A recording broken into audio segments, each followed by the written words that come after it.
Hi students, let us see Geography Unit 2, Weather and Climate. Let us see Geography Unit 2, Weather and Climate. In this lesson, the learning objectives are to understand the importance of weather and climate, to learn about the nature of the elements of weather and climate, to know the instruments used for measuring weather elements, to know able to recognize the kind of weathers and climate of the place. So நம்ம இந்த லெசனில் என்ன பார்க்க போகிறோன்னா weather அப்புறம் கிளைமேட்டோடைய importance என்ன, அதுக்கப்புறம் weather கிளைமேட்டோடைய nature elements என்ன, அப்புறம் நம்ம வெதரையும் கிளைமேட்டையும் எப்படி மெஷரிங் பண்ணுறோம், என்ன இன்ஸ்ட்ருமெண்ட் வச்சு மெஷர் பண்ணுறோம், அதுக்கப்புறம் வெதரையும் கிளைமேட்டும் எப்படி டிஃபர் ஆகுது அப்படிங்கிறத ரெக்கக்னைஸ் பண்ணுற ஒரு இதை பற்றி தான் இந்த லெசனில் நம்ம டீட்டெயில்டாக பார்க்க போகிறோம். Weather is the day-to-day conditions state of the atmosphere at many places or records sunshine, temperature, cloud cover, wind, fog conditions, air pressures, humidity, precipitations or such other elements. It refers to short periods like a day, a week, a month or a little longer and has such the weather changes from time to time in the day and one period to the other in an year. So என்ன சொல்கிறாங்கன்னா weather வந்து என்னது ஒரு state, அது வந்து ஒரு particular டேயில் இந்த டைம் நம்ம சொல்லுவோம் இல்லையா, இன்றைக்கி வெதர் ரிப்போர்ட்டு அப்படி சொல்லிட்டு ஒரு ஷார்ட் பீரியடோடைய இதுதான் கண்டிஷன்ஸ் சொல்கிறது தான் என்னது வெதர் சொல்கிறாங்க. இதில் என்ன ப்ரெஷர் இருக்குது, ஹியூமிடிட்டி இருக்குது, அப்புறம் அப்படி சொல்லிட்டு நம்ம சொல்கிறது வந்து என்னது வெதர்னு சொல்கிறாங்க. இது வந்து ரொம்ப பெருசாக இருக்காது, இந்த ஒரு டேயில் இருக்கிறதா இருக்கும்ல, ஒரு வீக்கில், ஒரு மந்த், அந்த மாதிரி ஒரு லிட்டில் ஷார்ட் அண்ட் பீரியடில் இருக்கிறது தான் weather. Climate is generally defined as an average conditions of the weather of the place or a region. The average atmospheric conditions are determined by measuring the weather elements for a long period of the time, which is usually for 35 years. The elements of weather and climate are the same. The climate does not change often like weather. So, இப்போ கிளைமேட்டுன்னு பார்த்துக்கிட்டிங்கன்னா அது வந்து என்னது, அது ஒரு பிளேஸை பொறுத்து. இப்போ ஒரு கோல்டு பிளேஸாக இருக்கிற ஒரு இடம், எப்போவுமே கோல்டாக இருக்கிற பிளேஸ்னால் அது வந்து என்னது எப்போவுமே எந்த டைமில் போனால், இப்போ நம்ம சொல்லுவோம் இல்லையா, ஊட்டி போனால், கொடைக்கானல் இல்லை ஷிலாங் அங்கெல்லாம் போனால் என்ன எப்போவுமே குளிராகவே இருக்கும் அப்படி சொல்கிறோம் இல்லையா. ஏன்னா அந்த இடமே என்னது எப்போவுமே சில்லுன்னு தான் இருக்கும், அந்த வெதர் அந்த மாதிரி தான் இருக்கும், அந்த கிளைமேட்டு அந்த அட்மாஸ்பியர் அந்த மாதிரி இருக்கும். ஸோ இது வந்து என்னது ஒரு ஷார்ட் டேர்ம் பீரியடில் இருக்கிற விஷயம். இது ஒரு லாங் டேர்ம், கிளைமேட்னாலே லாங் டேர்ம், அது வந்து 30 இயர்ஸ் 40 இயர்ஸ் அந்த மாதிரி எக்ஸ்ட்ராவாக இயர்ஸ் அபோவாக இருக்கும், கம்மியாக இருக்காது. ஸோ கிளைமேட்டும் வெதரும் சேம் தான். ஆனால் கிளைமேட்டுக்கும் வெதருக்கும் என்ன டிஃப்ரென்ஸ்னால், கிளைமேட் வந்து என்னது ஒரு லாங் டேர்ம் ப்ராசஸ், அது வந்து இயர்ஸ் அந்த மாதிரி போகிறது. ஆனால் வெதருங்கிறது வந்து ஒரு ஷார்ட் டேர்ம் ப்ராசஸ், அது வந்து ஒரு நாள், ஒரு வீக்கு அந்த மாதிரி சொல்கிறது தான் weather. Controlling factors of weather and climate: angle of the sun's ray, the length of the day time, altitude, distributions of the land and water bodies, location and directions of the mountain ranges, air pressures, winds and ocean currents are the major factor which affect the weather and climate of the region. So controlling factors வெதருக்கும் கிளைமேட்டுக்கும் பார்த்தா என்னது, அந்த mountain regions, அதுக்கப்புறம் air pressure இருக்கிற area, அந்த water surface இருக்கிறது, wind, oceans, அந்த மாதிரி மேஜர் ஃபேக்டர்ஸ் இருக்கிற இடத்துல தான் என்னது வெதர் கிளைமேட் ரீஜன் வந்து அதிகமாக நமக்கு தெரியும். மற்ற இடத்துலலாம் ஆக்சுவலி நார்மலாக தான் இருக்கும். இந்த மாதிரி ரொம்ப தண்ணி நம்ம நார்மலாக சொல்லுவோம் இல்லையா, ரொம்ப குளிராக இருக்குன்னா அந்த மலை பிரதேசமாக இருக்கும், இல்லைன்னா கோஸ்டல் ஏரியாவாக இருக்கும். ஸோ அந்த மாதிரி இருந்தால் இது மாதிரி கண்ட்ரோலிங் பண்ணுற ஃபேக்டர்ஸ்ன்னு பார்த்தீங்கன்னா வாட்டர் சர்ஃபேஸ் அப்படி சொல்கிறாங்க. The earth is spherical in shape, so the sun's rays fall unevenly on the earth's surface.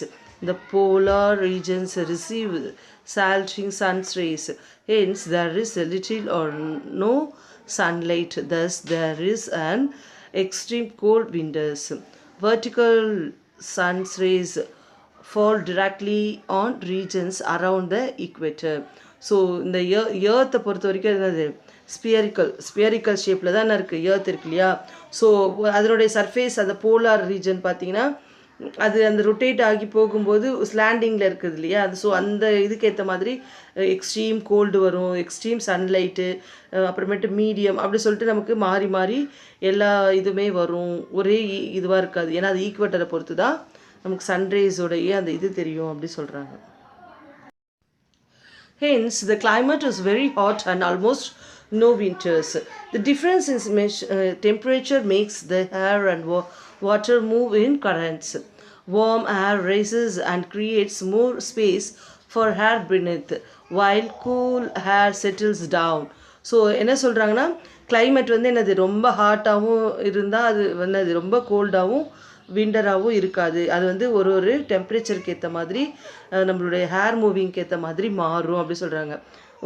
ரொம்ப வார்மிங்காக இருக்கிற இடத்துல என்ன இருக்கும், கொஞ்சம் நமக்கு உஷ்ணமாக இருக்க மாதிரி இருக்கும். ரொம்ப கூலிங்காக இருக்கிற இடத்துல அந்த சுற்றி இருக்கிற இடம் எல்லாமே என்ன இருக்கும், ஒரு சில் சர்ஃபேஸ் இருக்கும் அப்படி சொல்கிறாங்க. Factors affecting the distributions of the temperature: latitude, altitude, nature of the land, ocean currents, prevailing winds, slopes, shelters, and distance from the sea. Nature, vegetations, and soil are the major factors which affect the distributions of the temperature.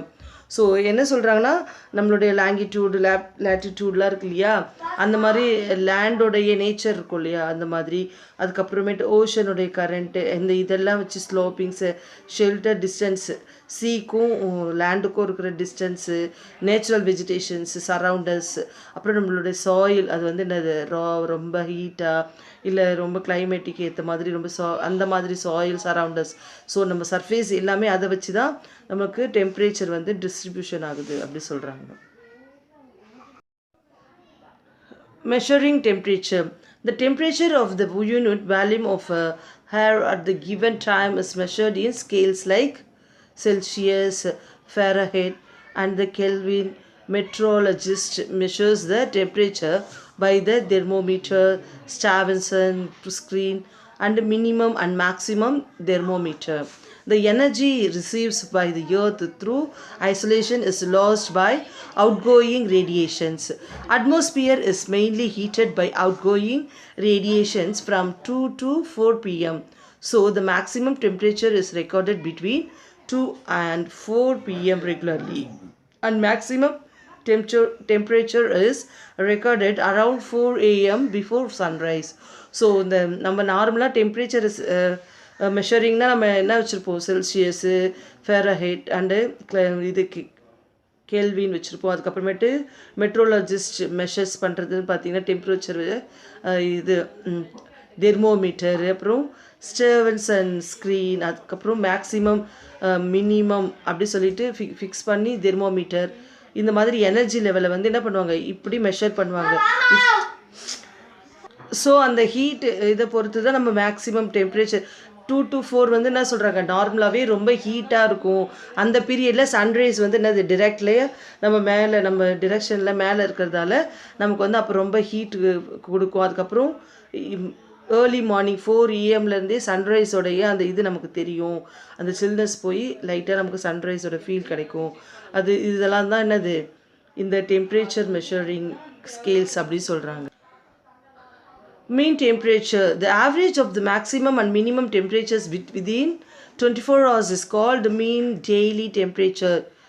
87 degree Fahrenheit plus 73 degree Fahrenheit by 2 equal to 80 degree Fahrenheit. Diurnal range of temperature is the difference between the maximum and minimum temperatures of the day. Annual range of the temperature is the difference between the highest and the lowest mean monthly temperatures of the year. Distributions of temperature is shown by mean of isotherms or imaginary lines which connected the same temperature of different places.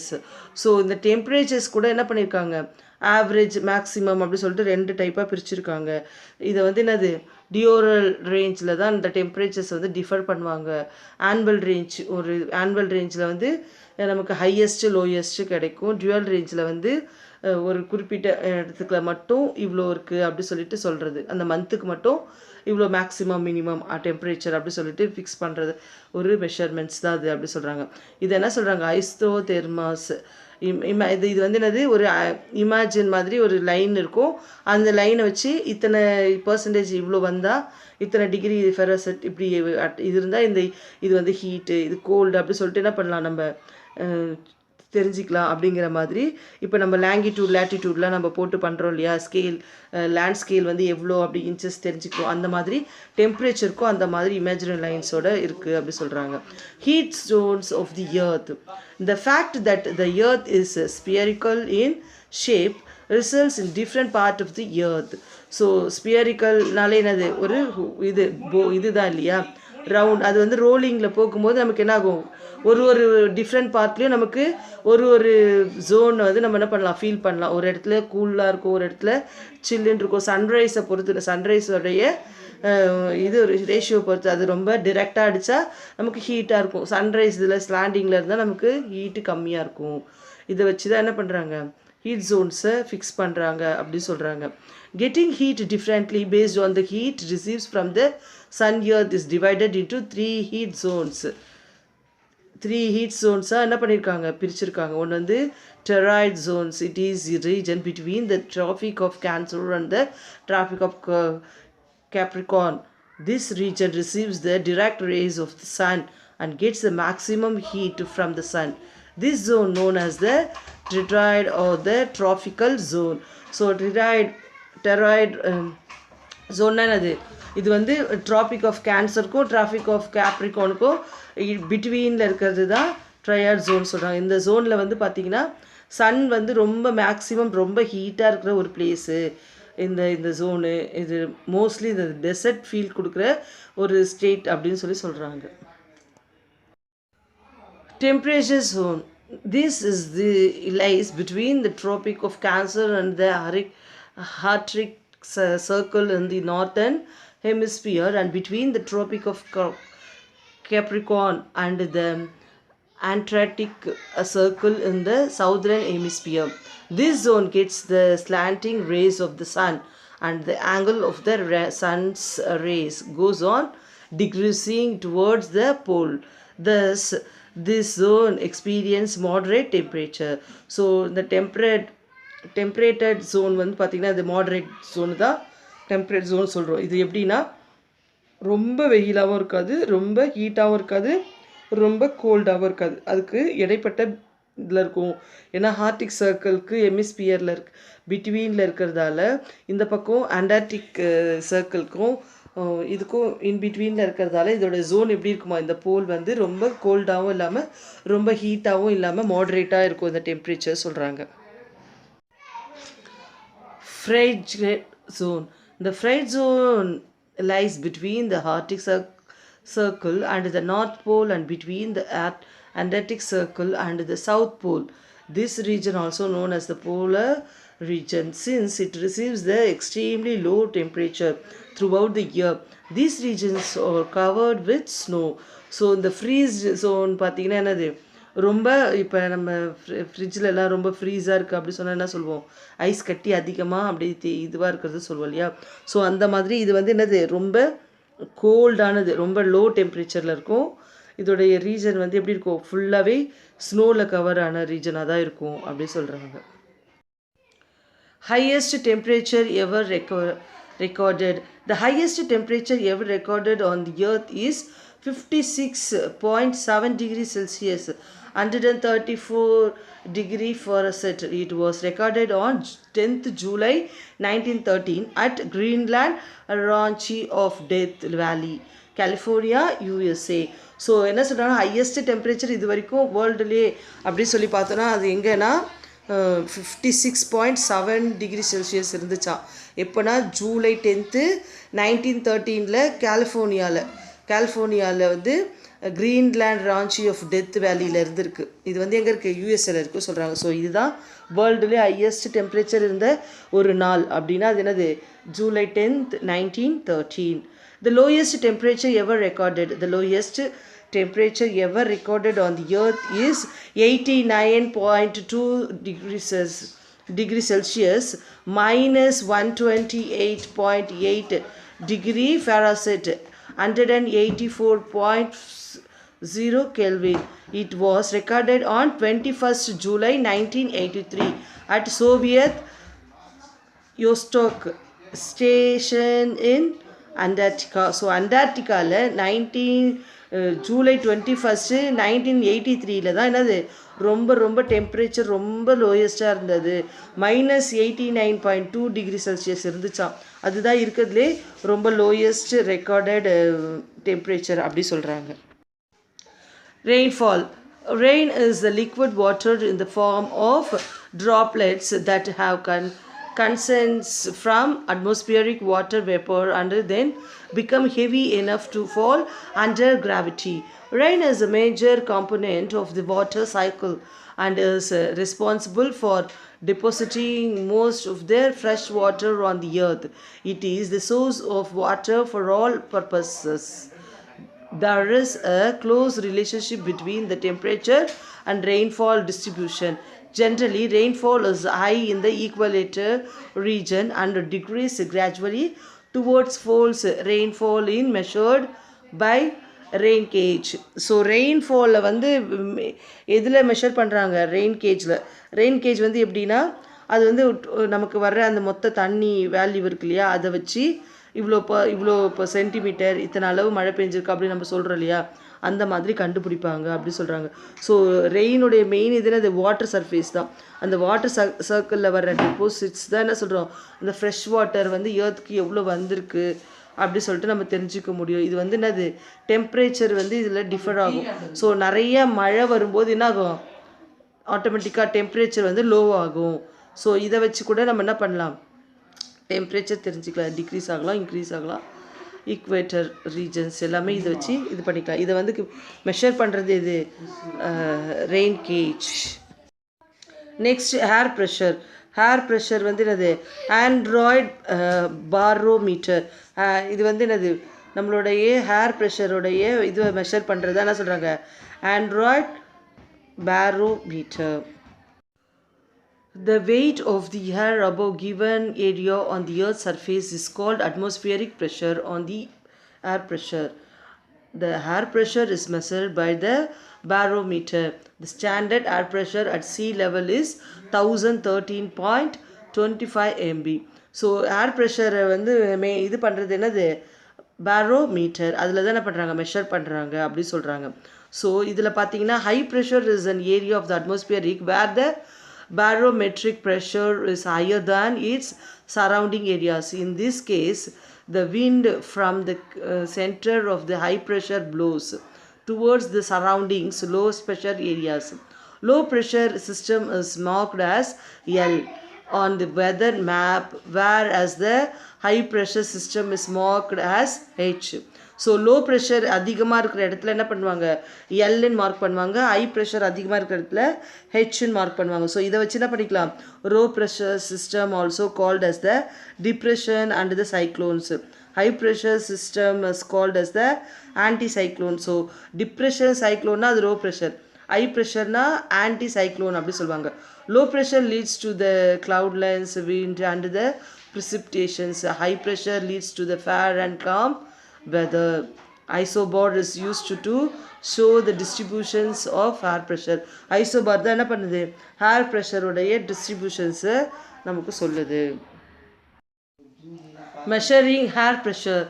Meteorologist uses barometer, atmometer, parameter to measure air pressure. Barograms are used for recording continuous variations in atmospheric pressure. So measuring pressure வந்து என்னது meteorologist use பண்ணது வந்து பார்த்திங்கன்னா barometer and the Android barometer. இது வந்து என்னது, hair ப்ரெஷரை இது பார்க்கறதுக்காக மெஷர் பண்ணுறது. கண்டினியூஸ் ஹேர் ப்ரெஷரை வந்து பண்ணுறது வந்து என்னது, பேரோகிராம், அதுதான் வந்து யூஸ் ஆகுது அப்படி சொல்கிறாங்க. Humidity. Humidity refers to the degree of water vapor present in the atmospheric in general form in particular time and place. It ranges from 0.5% by volume in atmosphere. Climatically, it is the important constituent of the atmospheric, and the quantity dips on the level of temperature. So the level of humidity degrees towards pole from equator. Humidity is expressed in different ways. Humidity வந்து pressure இதை வந்து இது பண்ணுறது என்னது, hygrometer தான் வந்து என்ன பண்ணுறாங்க, ஹியூமிடிட்டி பவரை மெஷர் பண்ணுற ஒரு பவராக இருக்குது அப்படி சொல்கிறாங்க. இது வந்து specific humidity is the ratio of the water vapour content of the mixture of the total air content on the mass basis.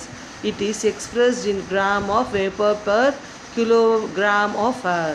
So kilogram vapour, ரொம்ப சின்ன வேப்பரில் கூட என்ன பண்ணலாம், இதோட ஹீட் என்ன, ஹியூமிடிட்டி பவர் என்ன அப்படி சொல்லிட்டு தெரிஞ்சிக்கலாம் அப்படி சொல்கிறாங்க. ஸோ அப்போ அதனால தான் என்ன சொல்கிறாங்க, வாட்டர் வேப்பர் வச்சு இதோட இதை கண்டுபிடிக்கலாம் அப்படி சொல்கிறாங்க.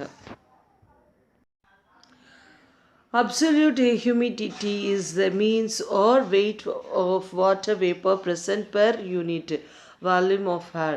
It is expressed usually in grams per cubic meter of air. So absolute humidity அப்படிங்கிறது வந்து என்னது, அதோட வெயிட்டை பொறுத்து தான் இருக்குது. வாட்டர் வேப்பரோடைய வெயிட் வேல்யூம் யூனிட்டி பொறுத்து அதோட இது என்ன சொல்லிட்டு சொல்லலாம். பெர் கிராம் வந்து கியூபிக் மீட்டர் ஆஃப் ஏர் வச்சு இத்தனை கிராமு இத்தனை வேப்பர் இது அப்படி சொல்லலாம். Relative humidity is the ratio between the actual amount of water vapor present in the air and the maximum amount of water vapor it can hold at the given temperature. It is expressed as a percentage. So relative ஹியூமிடிட்டின்றது வந்து ஒரு ratio மாதிரி, இதை குத்து மதிப்பாக maximum amount, இதுதான் lowest minimum amount அப்படி சொல்லிட்டு ஒரு குத்து மதிப்பாக சொல்கிற ஒரு டெம்பரேச்சர் வேல்யூ தான் என்ன சொல்கிறாங்க, இதை பர்சன்டேஜில் கூட சொல்லுவாங்க. இதுதான் ரிலேட்டிவ் ஹியூமிடிட்டி அப்படி சொல்கிறாங்க. Measurements of humidity. Hygrometer is used to measure the humidity, which compares wet and dry bulb plate side by side in the Stephenson screen. So hygrometer அப்படிங்கிறது வந்து என்னது, ஹியூமிடிட்டியை மெஷர் பண்ணுற ஒரு கருவி தான் என்னது, ஹைட்ரோமீட்டர். இது வந்து என்ன பார்த்தீங்கன்னா ஒரு ட்ரை பல்ப் பிளேட் மாதிரி இருக்கும், சைட் பை சைடில் ஸ்டாவன் ஸ்க்ரீன் அப்படிங்கிற ஒரு கம்ப்ரஸில் தான் இருக்கும் அப்படி சொல்கிறாங்க. Wind. The horizontal movement of the hair is called wind. Vertical movement of hair is said as hair current. இந்த ஹரிசாண்டல் ஆர்டரில் வர விண்டோடைய பேர் வந்து என்ன சொல்கிறாங்க, அதுதான் விண்டுன்னு சொல்கிறாங்க. அந்த ஹேரை தான் விண்டு சொல்கிறாங்க. வேர்டிக்கல் மூமெண்ட்டில் வர ஹேரை வந்து ஹேர் கரண்ட் அப்படின்னு சொல்கிறாங்க. The winds move from high pressure to low pressure, and like other elements the wind is made up of a series of gusts and eddies which can only be felt and not seen. Winds gets their name from the directions from which they blow. For example, wind blows from southwest is called southwest wind. So என்ன சொல்கிறாங்கன்னா, விண்டு வந்து எந்த சைட்லேருந்து எப்படி வரும் அப்படின்றத வச்சு தான், அதோடைய டிரெக்ஷன்ஸை வச்சு தான் அது வந்து என்ன பண்ணுவாங்க, அதனுடைய ப்ளோ கொடுக்கும். இப்போ சவுத்துலேயும் ப்ளோ ஈஸ்ட், சவுத்துலேருந்து ஈஸ்ட்டுக்கு போகுதுன்னா அது என்ன சொல்லுவாங்க, சவுத் ஈஸ்ட் விண்டு அப்படி சொல்லுவாங்க அப்படி சொல்கிறாங்க. அதுக்கப்புறம் சவுத்துலேருந்து நார்த்து போனால் நார்த் சவுத் அந்த மாதிரி, இல்லைன்னா ஈஸ்ட் வெஸ்ட்டு அந்த மாதிரிலாம் நம்ம சொல்கிறோம் இல்லையா, அந்த மாதிரி எந்த டிரெக்ஷனில் போதோ அந்த ப்ளோயிங்க்கு ஏற்ற மாதிரி அந்த விண்டை வந்து wind blows from south west அப்படின்னு சொல்லுவாங்க. The wind system are broadly categorized into three as follows: planetary winds, seasonal winds, local winds. So seasonal and planetary, local, இந்த மாதிரி 3 டைப்பாக விண்ட்ஸை வந்து பிரிச்சிருக்காங்க. Planetary winds are the ones which blow almost in the same directions throughout the year. So they are called permanent or planetary winds. So planetary விண்ட்ஸ்னால் அது ஒரே ஆங்கிளில் ஒரே டிரெக்ஷன்லேயே எப்போவுமே இயர் ஃபுல்லாகவே காற்றடிச்சிட்ருக்கோம். அதுதான் என்ன சொல்கிறாங்க, பெர்மனண்ட் ஆர் பிளான்டரி விண்ட்ஸ் அப்படி சொல்கிறாங்க. இந்த polar easteries or the types of prevailing winds. Seasonal winds are those which change their direction according to the season in the year. So seasonal winds பார்த்தீங்கன்னா சீசனுக்கு ஏற்ற மாதிரி, அதாவது சம்மர் சீசனில் ஒரு டிரெக்ஷனில் இருக்கும், அப்புறம் வின்டர் சீசனில் ஒரு டிரெக்ஷனில் காற்று வரும். இந்த மாதிரி இருக்கிறத வந்து என்ன சொல்கிறாங்க, சீசனல் விண்ட்ஸ் அப்படி சொல்கிறாங்க. Local winds R the winds blows over the small area only during a particular time of the day or a short period of the year. Local விண்ட்ஸ்னால் அது அந்த பர்டிகுலர் டைமில் பர்டிகுலர் டேயில் ஒரு பர்டிகுலர் இடத்துல ரொம்ப காற்றடிச்சிருக்கு, ரொம்ப இதுவாக இருக்குது அப்படின்னா அந்த விண்டை தான் என்ன சொல்கிறாங்க, லோக்கல் விண்ட்ஸு சொல்கிறாங்க. Land and the sea breezes are example for this winds. So இந்த லேண்டில் சீ ப்ரீஸஸ்லாம் சொல்கிறோம் இல்லையா, அதெல்லாம் வந்து என்னது லோக்கல் விண்ட்ஸுன்னு சொல்கிறாங்க. Measuring wind directions and speed. The meteorologist measures wind directions using wind vane or weathercock. Wind speed is measured by anemometer. Wind rows in a diagram used to depict the directions and the periods, number of days of prevailing winds on map. A meteorograph or triple register is an instrument which recorded wind speed and direction, sunshine and precipitations. This also provides graphic representations. So measuring wind directions and speed எல்லாம் பார்த்தீங்கன்னா அது wind vein or whether காக், இதுதான் வந்து என்னது அனமோமீட்டர். அனமோமீட்டரில் தான் என்ன பண்ணுறாங்க, இதெல்லாம் மெஷர் பண்ணுறாங்க சொல்கிறாங்க. மெட்ரோகிராஃப் அண்டு ட்ரிபிள் ரிஜிஸ்டர் இன்ஸ்ட்ருமெண்ட்லாம் வந்து என்னது அந்த சன்ஷைனு விண்டோட ஸ்பீட் அதெல்லாம் வந்து மெஷர் பண்ணுறதுக்கு யூஸ் ஆகுது இந்த கிராஃபிக் அப்படின்றாங்க. So students, I have completed the lesson here. Study well and understand the lesson. Thank you children.